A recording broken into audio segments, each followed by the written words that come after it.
بسم اللہ الرحمن الرحیم۔ السلام علیکم۔ نالج اسٹوری میں خوش آمدید۔ ایک بادشاہ نے رات کو گیدڑوں کی آواز سنی تو صبح وزیروں سے پوچھا کہ رات کو یہ گیدڑ بہت شور کر رہے تھے، کیا وجہ ہے؟ اس وقت کے وزیر عقل مند ہوتے تھے۔ انہوں نے کہا، جناب، کھانے پینے کی چیزوں کی کمی ہوگی، اس لیے فریاد کر رہے ہیں۔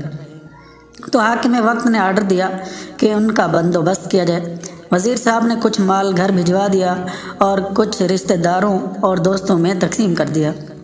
اگلی رات کو پھر وہی آوازیں آئیں تو صبح بادشاہ نے وزیر سے پوچھا کہ کل آپ نے سامان نہیں بھجوایا کیا؟ تو وزیر نے فوری جواب دیا کہ جی بادشاہ سلامت بھجوا دیا تھا۔ اس پر بادشاہ نے فرمایا کہ پھر شور کیوں؟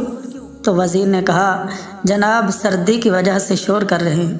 تو بادشاہ نے آرڈر جاری کیا کہ بستروں کا انتظام کیا جائے۔ وزیر نے حسب عادت کچھ بستر گھر بھیج دیے اور کچھ رشتہ داروں اور دوستوں میں تقسیم کیے۔ جب پھر رات آئی تو بدستور آوازیں آنا شروع ہو گئی تو بادشاہ کو غصہ آیا اور اسی وقت وزیر کو طلب کیا کہ کیا بستروں کا انتظام نہیں کیا گیا؟ تو وزیر نے کہا کہ جناب وہ سب کچھ ہو گیا۔ تو بادشاہ نے فرمایا کہ پھر یہ شور کیوں؟ تو وزیر نے اب بادشاہ کو تو مطمئن کرنا ہی تھا اور اوکے رپورٹ بھی دینی تھی، تو وہ باہر گیا کہ پتہ کر کے آتا ہوں۔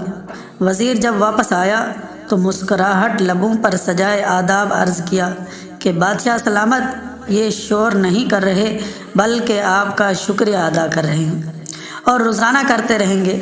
بادشاہ سلامت یہ سن کے بہت خوش ہوا اور وزیر کو انعام سے بھی نوازا۔ اب یہی حال ہمارے ملک کا بھی ہے۔ ملازمین و عوام مہنگائی سے پریشان ہیں، مگر یہاں رپورٹ سب اوکے کی دی جا رہی ہے اور بادشاہ سلامت خوش ہیں۔ ویڈیو اچھی لگے تو لائک کریں، اپنے دوستوں کے ساتھ شیئر کریں اور چینل کو سبسکرائب کریں۔ Thanks for watching. اللہ حافظ۔